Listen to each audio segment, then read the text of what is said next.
شروع اللہ کے پاک نام سے جو بڑا مہربان اور نہایت رحم کرنے والا ہے۔ السلام علیکم۔ آج سے 1000 سال قبل کی بات ہے کہ ایک ملک بابل میں ایک بادشاہ کی حکومت تھی جس کا نام نمرود تھا۔ نمرود نہایت ہی سرکش اور ظالم شخص تھا اور خدا ہونے کا جھوٹا دعویٰ کر رکھا تھا، اور جو اسے خدا نہ مانتا اس پر وہ بہت ظلم اور ستم کرتا تھا۔ نمرود بت پرست اور اپنی سلطنت میں بھی بت پرستی کی رسم جاری رکھی ہوئی تھی۔ نمرود کا محل مختلف قیمتی پتھروں سے بنے ہوئے بتوں سے بھرا ہوا تھا۔ اللہ نے نمرود اور بابل کے لوگوں کی طرف حضرت ابراہیم علیہ السلام کو محبوس فرمایا۔ آپ نے نمرود کو اللہ کی عبادت کی طرف بلایا، مگر نمرود کی جہالت، گمراہی اور بادشاہت کے غرور نے اسے اللہ کے انکار پر کھڑا کر دیا۔ جب حضرت ابراہیم نے کہا میرا اللہ تو وہ ہے جو زندہ کرتا ہے اور مارتا ہے، تو نمرود نے جواب دیا کہ میں بھی زندہ کرتا ہوں اور مارتا ہوں۔ ابراہیم علیہ السلام نے کہا میرا رب مشرق سے سورج کو نکالتا ہے، اگر تو خدا ہے تو مغرب سے سورج کو نکال کر دکھا۔ یہ سن کر نمرود لاجواب ہو گیا۔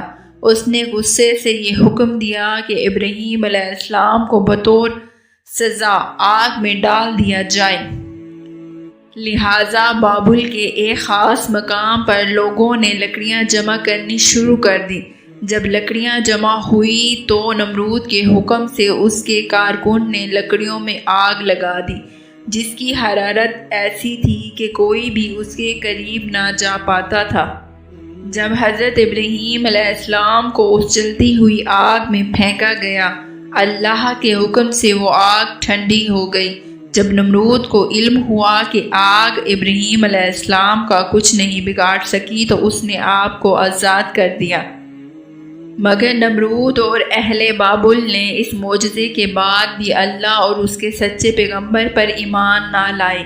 اس کے برخلاف نمرود نے بابل میں ایک عظیم مینار بنوانے کا حکم دیا، جس کے ذریعے وہ ابراہیم کے خدا سے مقابلہ کر سکے۔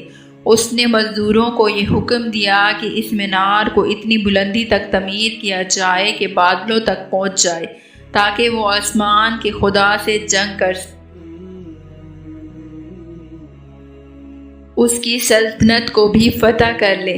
جب یہ مینار تیار ہوا اور بادلوں کو چھونے لگا تو نمرود اس پر چڑھ کر خدائی کا دعویٰ کرتا تھا اور آسمان کی طرف دیکھ کر خدا کو للکارتا تھا اور لوگوں سے کہتا تھا کہ آسمان کا خدا میرا کچھ جواب نہیں دے رہا، کیونکہ وہ میرا مقابلہ نہیں کر سکتا۔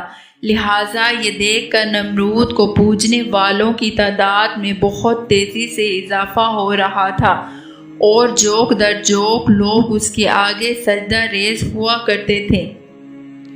لیکن نمرود اس بات سے بے خبر تھا کہ بہت جلد اللہ کے غضب کا شکار ہونے والا ہے اور ایک سخت عذاب اس پر آنے والا ہے۔ اللہ نے ایک آسمانی فرشتے کو اس کے دربار میں بھیجا۔ اس نے نمرود کو ایمان قبول کرنے اور یکتا معبود پر ایمان لانے کی دعوت دی، مگر غرور و تکبر سے چور نمرود نے انکار کر دیا۔ فرشتے نے نصیحت کرتے ہوئے کہا خدا کی قدرت اور طاقت تم سے کئی گنا زیادہ ہے، اگر وہ چاہے تو تجھے اپنی سب سے کمزور مخلوق کے ذریعے ہلاک کر سکتا ہے۔ لہٰذا نمرود نے خدا سے مقابلہ کرنے کا ارادہ کیا۔ فرشتے نے نمرود کو 3 دن کی مہلت دی، جس میں اس نے اپنے تمام لشکر کو تیار کیا اور پوری طاقت اور قوت کے ساتھ جنگ کے لیے تیار ہو گیا۔ تیسرے دن اللہ نے مچھروں کا ایک بڑا لشکر بھیجا، جو تعداد میں اتنے زیادہ تھے کہ سورج کی روشنی نظر نہیں آتی تھی۔ یہ مچھر پورے بابل شہر میں پھیل گئے اور نمرود کے لشکر پر حملہ کر دیا۔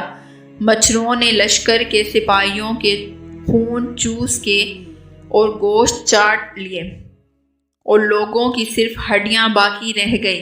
ایک مچھر نمرود کے ناک میں گھس گیا اور ناک کے راستے دماغ میں گھسا، اور مغز کھانے لگا۔ درد کی شدت نے نمرود پاگل ہونے لگا۔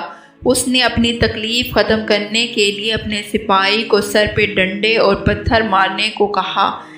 جب یہ لوگ نمرود کے سر پر ڈنڈے مارتے تو مچھر کاٹنا چھوڑ دیتا، اور جب ڈنڈا نہ پڑتا تو پھر کاٹنا شروع کر دیتا۔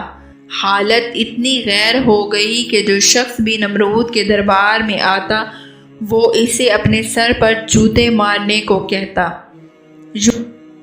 یوں اسے 400 سال تک جوتے اور ڈنڈے پڑتے رہے، اور خدائی کا دعویٰ کرنے والا بڑی سلطنت کا بادشاہ ذلت کی موت مر گیا۔ اس واقعے سے ہمیں یہ سبق لینا چاہیے کہ ہمیں غرور اور تکبر سے دور رہنا چاہیے، کیونکہ اللہ غرور اور تکبر کو پسند نہیں کرتا۔